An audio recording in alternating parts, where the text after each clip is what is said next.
one thing that baffles me about the 80s or the 90s or whatever you want to call when basketball was so much more physical is some of the guys that be talking weren't the guys that was punching people. Like they act like, guys was just walking around the court like I'm hitting this guy in the nose.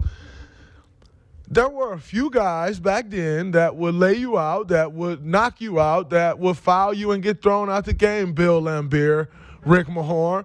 But everybody running around acting like they were that. Y'all were getting bullied. And so it baffles me when every guy, just because they played in the 80s, just because they played in the 90s, is like, man, if you played in our day, you get knocked out. Like, nah, not really, because it wouldn't be you. So, okay, you saying Rick Mahorn would have knocked me out. Rick Mahorn probably knocks you out. Like, Bill Laimbeer probably lays you out.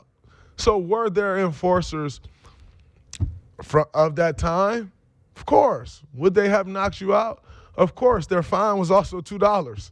Like, it's just not the same day and age. If I go knock somebody out, I probably get fined $1 million. Like, it just don't work the same. And so, when guys get to making these comparisons or talking about, if you played in this day and age, like, yeah.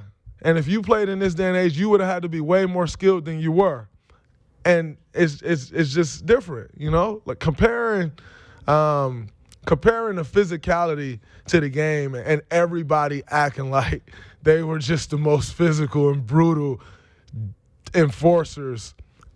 It's like everybody acting like they shoot the ball like Steph Curry today. It's like then it was physical. Now it's shooting.